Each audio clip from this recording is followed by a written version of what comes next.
Episode 50, Chapter 47.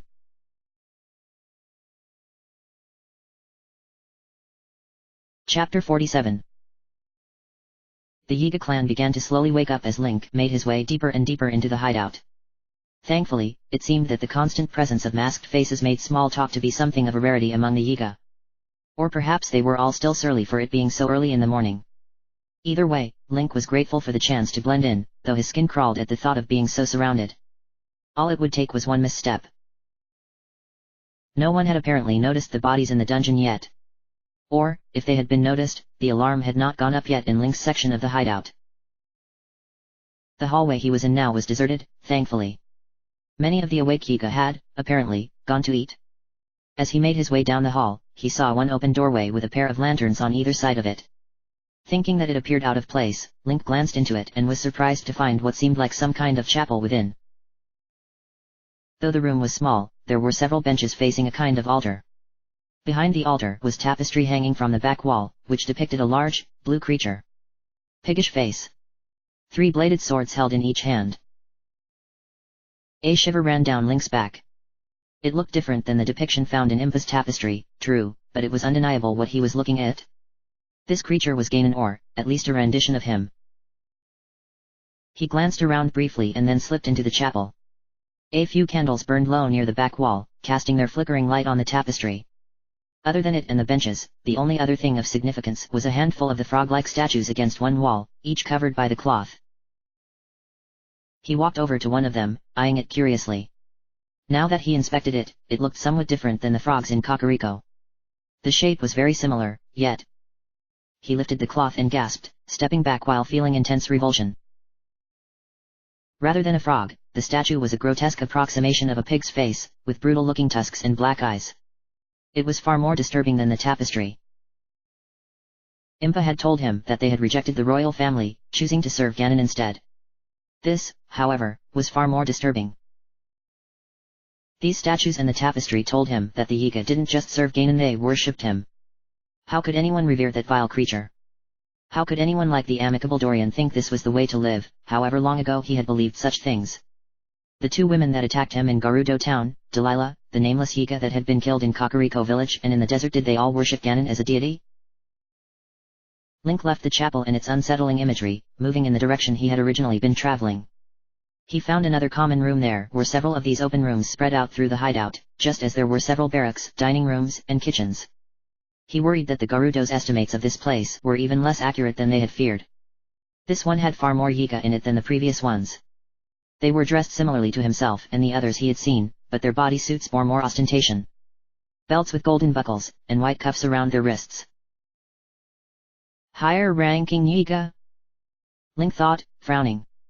That could mean he was moving in the right direction. And it might also mean I'll stand out more. Setting his jaw, he moved on past the common room without stepping in, continuing down the hallway he had been traveling through. It was hard to tell, in a way, which way he was even going. Each of the hallways looked just like the others. Black stone walls, doorways made of wood, tapestries of the Yiga eye hanging from various places. If he got turned around, then he might not even realize it. "Where do you think you're going?" said a voice behind him. Link froze, looking over his shoulder. One of the Yiga stood behind him. She was tall and wore one of the higher-ranking outfits. Her mask even appeared different than the others. More angular and pointed.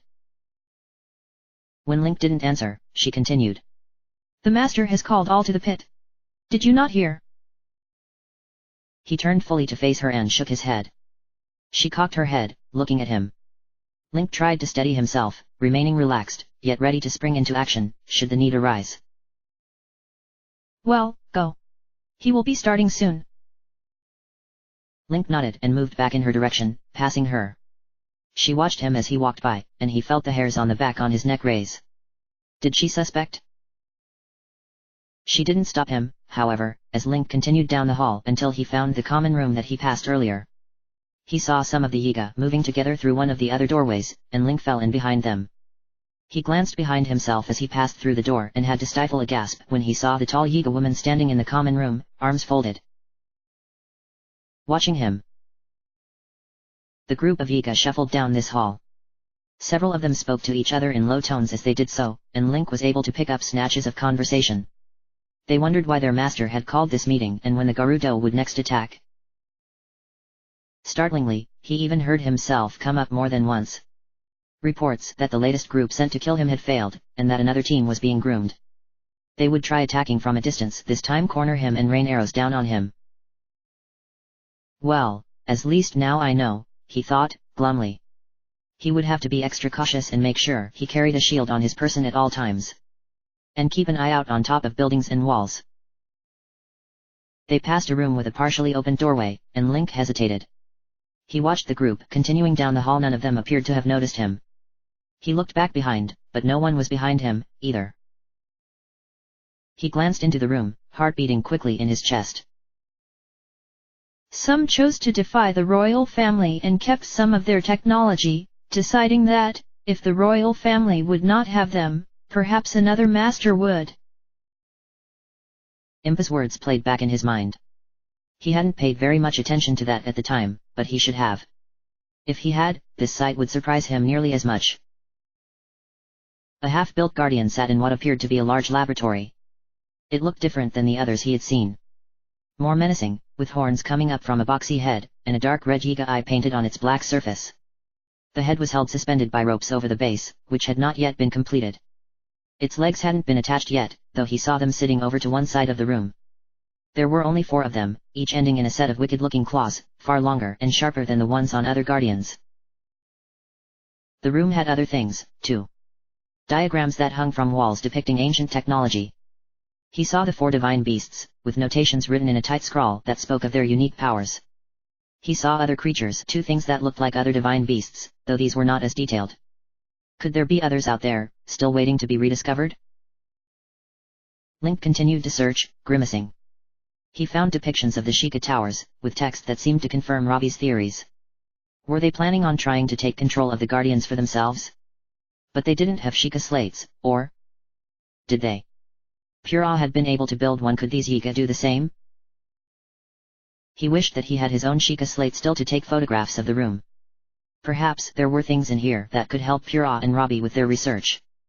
He settled for removing several of the diagrams from the wall and shoving them into his pack. He found a small book on a shelf that contained a great deal of handwritten notes. This, too, went into his pack. Link surveyed the room, feeling agitated. There was so much here. They were clearly more advanced than he had suspected. Perhaps even further along in their research than the Sheikah. And some of the books on the shelf looked old. He had an idea, though he was certain that Pura wouldn't like it. Still, though, he couldn't bring all of these with him. He carefully removed a couple of the smaller tomes, stuffing them into his now overstuffed satchel before walking over to where a series of candles burned on a desk. With a flick of his hand, he knocked one over onto a stack of papers containing the interior diagrams of Guardians. As the papers caught fire, he picked up the candle and carefully walked over to another section of wall that contained papers hung by some kind of wax. He lit a line of these papers on fire, watching as the fire rose up the pages and began to spread. Next, he started a fire on the bookshelves containing the ancient knowledge. Silently, he prayed that Zelda would forgive him for this as well. He suspected that she would have loved to see this. Hopefully, she and the Sheikah would be able to use what he had been able to gather. Finally, Link walked over to where the ropes that held the guardian head suspended had been tied off on the wall. He lifted the candle's flame to the rope, watching as the threads began to catch. The rope shifted. Cracked. Weakened. He walked to another of the ropes and did the same. Suddenly, the first rope snapped, followed by the second one. Overhead, the guardian's head suddenly swayed dangerously on its side as 2 of the 4 ropes that held it were gone. The ropes on the other side of the room creaked under the strain. He doubted they would hold very long. That would hopefully be enough. He tossed the candle away. Link peeked his head out of the room, looking around for anyone in the hall, but found no one. Satisfied, he backed out and closed the door behind him. Inside the room, the walls and bookshelves burned, black acrid smoke already rising to the ceiling.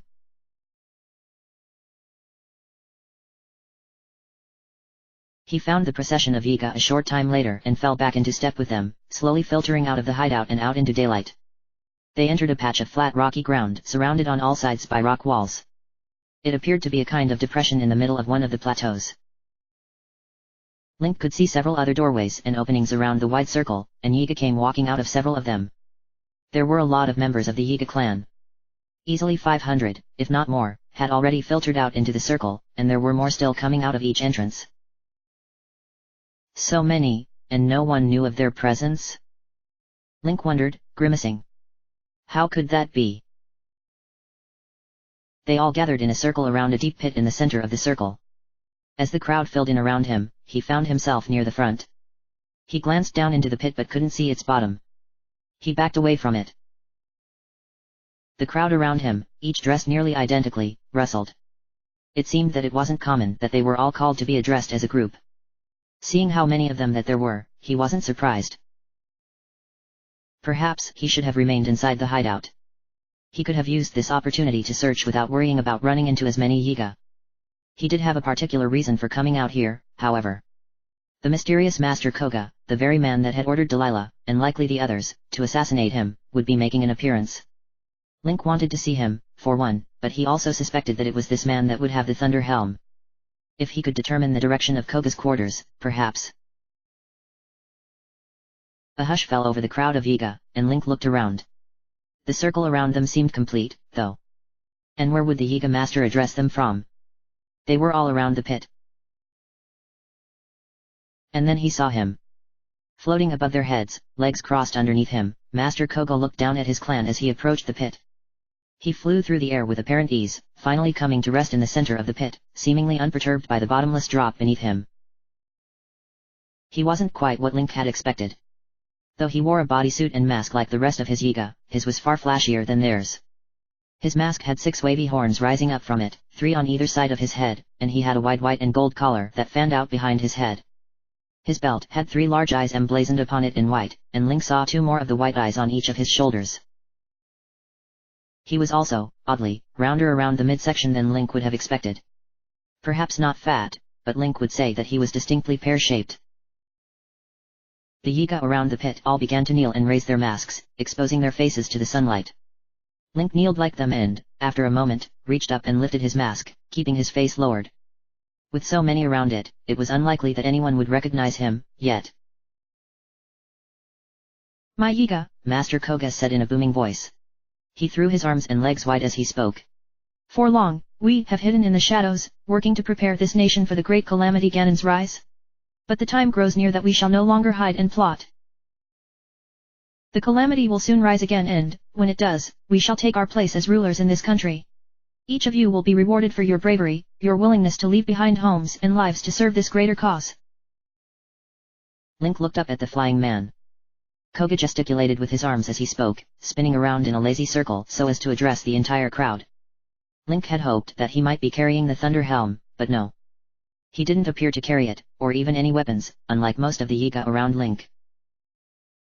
But those that fail me, those that show cowardice instead of courage, that flee instead of completing their duties.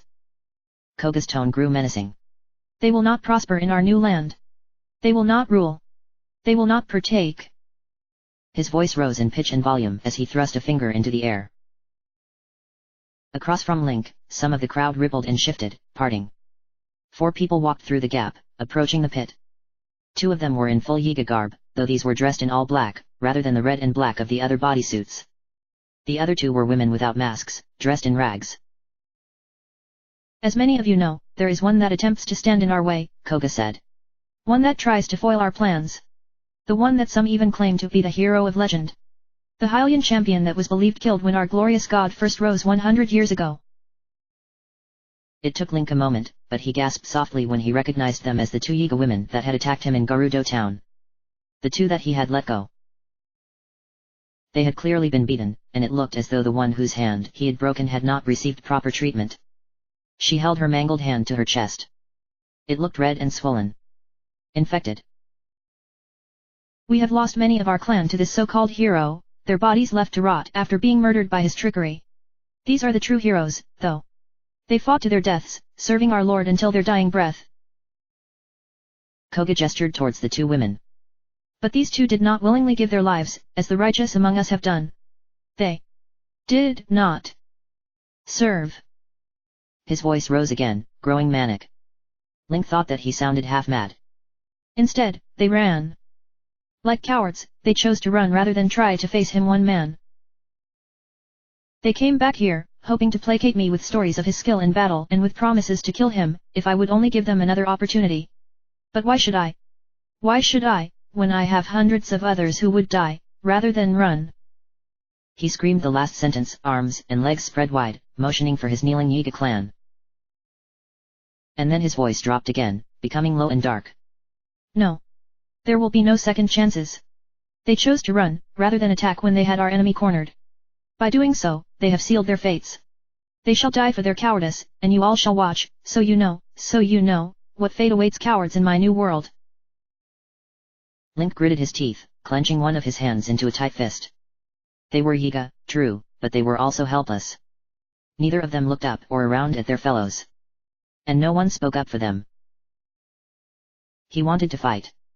He wanted to attack. But he was, quite literally, surrounded by an army of his enemies. He would die in seconds and, in doing so, would seal Hyrule's fate. What could he do? The two black-clad Yiga shoved the two women forward, to the edge of the pit. One of the women stared stoically forward. The other looked down, and Link saw tear tracks on her dirty face. You bastard, Link thought, looking away from the two women and up at Koga, who watched with an eager posture, hands outstretched and fingers curving in like claws. If he could reach him now. Master Koga! A voice from the crowd. The members of the Yiga clan rippled near him as someone ran up, waving his hands. Koga looked over in Link's direction, and he ducked his head. Master Koga, the prisoner the Gerudo. She escaped. What? Koga demanded, floating closer. Escaped how? The lock was cut, the Yiga said, lifting his mask in respect for his master. 3 of our number were killed. And the prisoner? How could she have made it past the other guards? Koga said, his voice a snarl. We don't know, Master. We. Master Koga. Another voice. An elderly woman's voice. Again, the crowd rippled and parted to allow an elderly woman dressed in a robe and leaning on a walking stick to hurry up to the pit. What is it? Koga said. The woman gestured back towards the entrance to the hideout, eyes wide. Strangely, Link thought that she looked vaguely familiar to him, though he couldn't quite place it. The laboratory. Everything has been destroyed. A fire set, the Guardian, it's all gone. Silence fell for a time, as Koga floated, absorbing this news. And then he shot into the air, his voice shrill and loud. He's here. He cried, arms and legs thrown wide. Our enemy has made his way into our base. Go, my Yiga. Search every room. Find him. Bring him to me. The crowd broke into motion, and Link rose with them, pulling his mask down, as they did. There was chaos for a few seconds as the Yiga raced towards their entrances. Link glanced around, seeing that the black-clad Yiga had pulled their prisoners back from the edge of the pit, apparently unwilling to carry out the execution until Koga gave the order. Master Koga, however, appeared to entirely forget about his prisoners. He floated high above, screaming orders, demanding that his Yiga find Link and capture him. To not let him escape. Like a hornet's nest, indeed, Link thought, smiling wryly under his mask. He kept near the back of the crowd, watching Koga. And he was rewarded for doing so when Koga began to float towards another of the entrances. Got you. Link made his way around the circle, using the chaos as hundreds of Yiga tried forcing their way back into the hideout to mask his movements. He fought and jostled with them, trying to stay close as Koga merely floated over their heads, passing into the tunnel. He rode the crowd into the hideout entrance, until they made their way into one of the large common rooms. Here, he caught sight of Koga passing down another hall, and Link pushed to follow, gritting his teeth as he was shoved this way and that. He wondered if Koga even realized the gift he had given Link in his pronouncements. He had assumed that Link was still inside, causing problems while most of the Yiga were outside. It may not have even crossed his mind that Link could have been right there in front of him all along. And now, with the chaos, it was highly unlikely that anyone would be able to guess who he was until it was too late. Link continued to follow until he saw Koga enter a door with an elaborately carved doorframe. The door slammed behind him, showing the red Yiga eye emblazoned upon its surface. He waited, allowing the crowd to shuffle around him. They checked other nearby rooms, and Link just allowed himself to be drawn this way and that, though never letting the door out of his sight. And gradually, the crowd lessened. The searching eagle left to search deeper in the hideout, unaware that the one they searched for stood in their midst. Soon, he was alone. He made his way back down the hall to the door, nearing it when it suddenly opened. The same tall Yiga woman that he had seen earlier stepped out and froze when she saw him. Link tensed, clenching a hand into a fist. She looked at him quietly for several moments and then closed the door behind her. And then she nodded, turning and walking in the opposite direction. Link watched her go, frowning under his mask. Could his disguise be that good? Could no one really suspect that Link could be disguised as one of their own? Or did she know, yet didn't want to stop him? He couldn't waste time worrying about it. He approached the door and opened it, stepping into the room.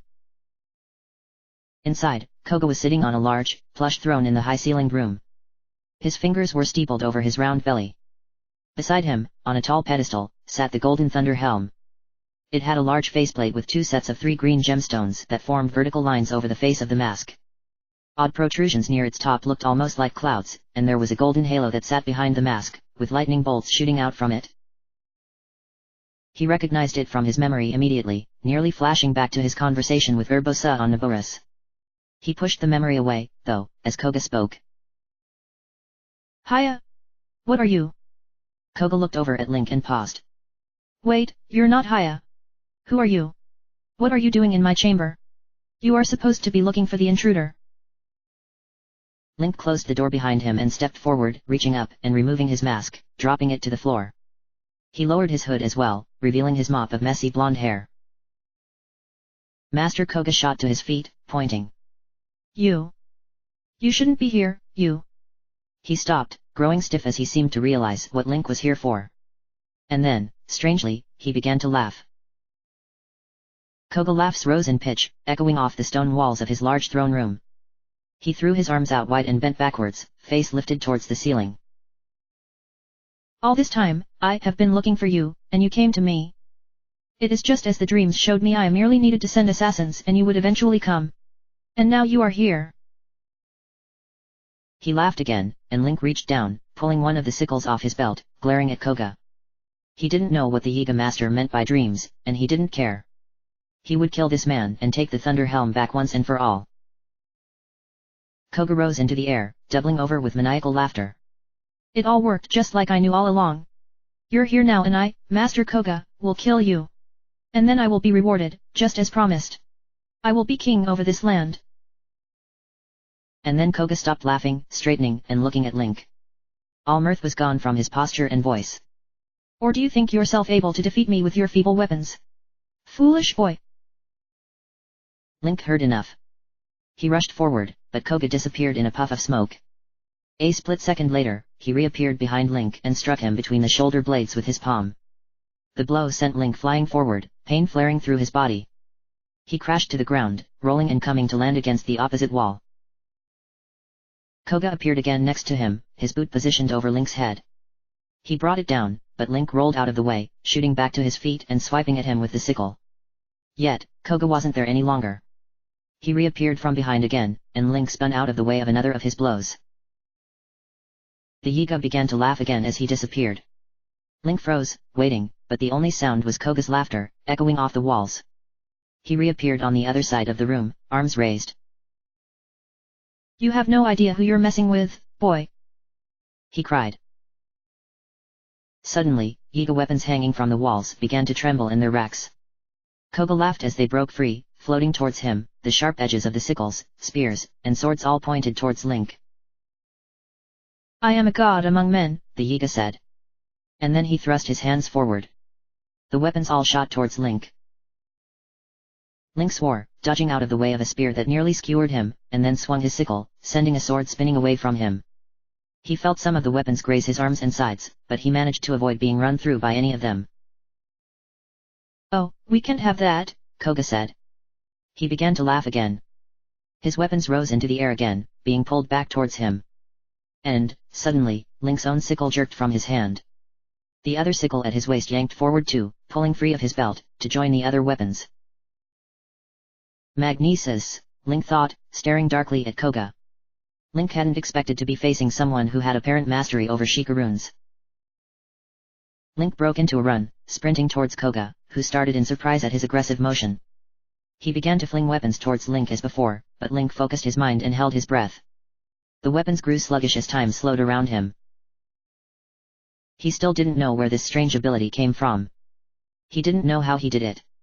He didn't know why he could do it. But that hardly mattered at the moment. Link easily dodged around a spinning sickle and ducked under a long sword. As he neared Koga, he reached into his satchel, removing his ancient sword and igniting it. He thrust it towards Koga's chest. Moving with a surprising speed, considering Link's ability, Koga moved out of the way, thrusting an open palm towards Link and striking him in the shoulder.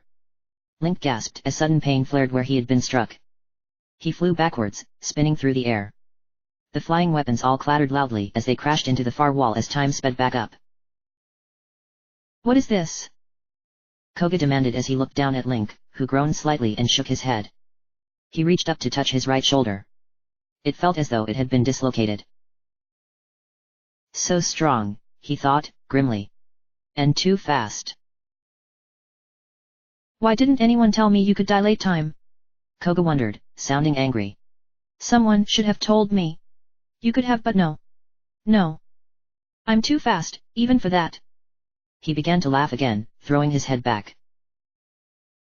You talk too much, Link said through gritted teeth. He lifted his right arm above his head until he felt the shoulder pop back into place. The arm still hurt terribly, but at least he could move it now. He pushed himself back to his feet and got into stance, holding his glowing sword out in front of him. Koga grunted at Link's comment, all signs of mirth disappearing again. He's not stable at all, is he? Link thought, readying himself. Apparently content to use the same tricks, Koga sent the flurry of weapons towards Link again, this time from the side. He sprinted forward, keeping one step ahead of the spinning weapons.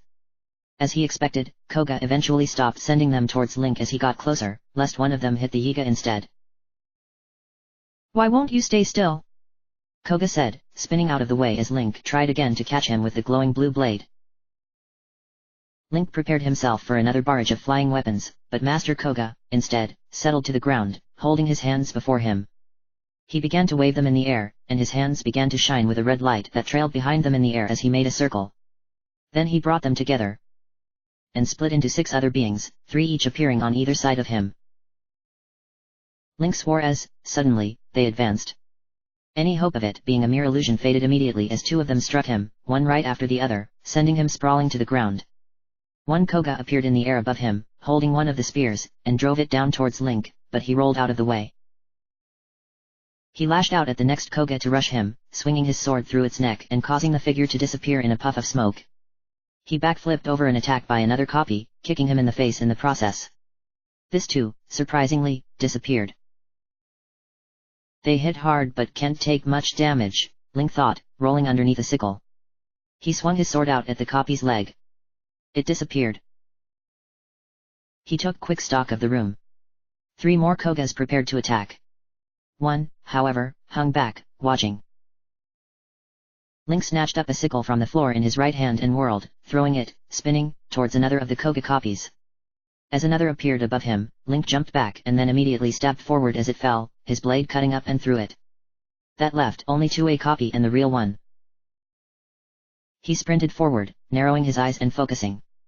The copy appeared directly in front of him, but Link didn't stop, thrusting his ancient sword straight through its heart. It disappeared, and suddenly, Link was there, in front of the real Koga, who looked startled at the speed of his approach. He moved to deflect Link's blow, but Link was ready this time. As Koga threw out a glowing hand, his movement slowed by Link's ability, yet still surprisingly fast. Link pirouetted, spinning out of the way of his hand, and brought his sword around. He released his hold on breath as Koga's clothing and flesh hissed and charred as his sword cut deep into his side. Koga spun away, but tripped as he did so, crashing to the ground. Groaning, he reached down, placing a hand against his side, blood oozing through his fingers. No, Koga said, his voice a whisper. No. I won't be defeated by you. He rose on unsteady feet, still keeping a hand pressed to the deep wound on his side. I am Master Koga. This is my realm. This will be my kingdom. He thrust out a hand, and a sickle wrenched off the ground, flying towards Link. He cut the blade in two with his sword and began to walk towards the Yiga. A sword flew towards him now, and he slapped it aside with the palm of his hand. Koga took a step back, face unreadable under his mask, but posture showing panic. Link continued to walk towards him. This man, this organization was the one that sent assassins after him. Delilah, those killed at Kakariko village, those in the desert, the two women that Link had allowed survive. They caused him no end of problems, terrorized his friends, and attempted to destroy both the Zora and Gerudo. And they had tried to murder Zelda. He could still remember the look of terror in her eyes as she prepared to die. No more. You are nothing before me. I am the Yiga clan, I am. Link slowed time and leaped forward, sweeping his blade to the side and separating Master Koga's head from his body. He released his breath, and the body fell to the ground in a heap. Link stood over the headless corpse, a look of disgust on his face. After a few moments, he turned and made his way over to the Thunder Helm. He hefted this in his free hand, looking at it critically before glancing around. He spotted a Yiga banner on the wall and used his sword to cut the bottom half. He used this to wrap the Thunder Helm. It was a poor disguise, but it would at least be less conspicuous than carrying the golden helmet around in the open. Out in the hall, Link heard the sounds of alarm. He deactivated his blade and picked back up his mask, replacing it over his face and walked to the door. Sparing the fallen Yiga master one final glance, Link then slipped out of the throne room, closing the door behind him.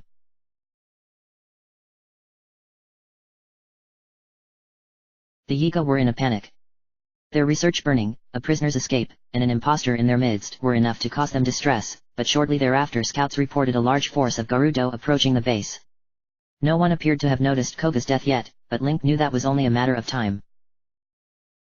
As the Yiga prepared for battle, Link was able to make his way back through the hideout without being challenged. No one cared to notice the blood on his outfit, which closely matched the dark red fabric, anyway, nor did anyone question the wrapped object hanging from his waist. Their attention was directed elsewhere. He didn't use the main entrance, knowing that Yiga would likely be lining the canyon walls, preparing to rain arrows down on the Gerudo as they tried to attack. Instead, he followed a group of archers through a side passage as they emerged onto one of the canyon ledges. With luck, it ended up being one close to the entrance of the canyon. He could see the cloud of dust being kicked up by the approaching Gerudo, even if he couldn't quite make them out yet. Thanks, Liana, Link thought, smiling grimly. The archers began to prepare themselves for battle, eyes on the approaching dust cloud. Link looked around. There were other ledges that were occupied by Yiga nearby, but well, he needed to escape some way and would rather do so now than in the confusion of battle, when a Gerudo might decide that he was still dressed too much like one of the Yiga. Link removed the sickles at his waist and attacked. The archers didn't stand a chance, their focus turned towards the coming Gerudo. He cut them down, a bitter expression under his mask. He took no pleasure in the butchery. An alarm went out, as Yiga from another ledge finally noticed him. Swearing, he sprinted forward, leaping off the side of the ledge and sliding down the steeply sloped canyon wall.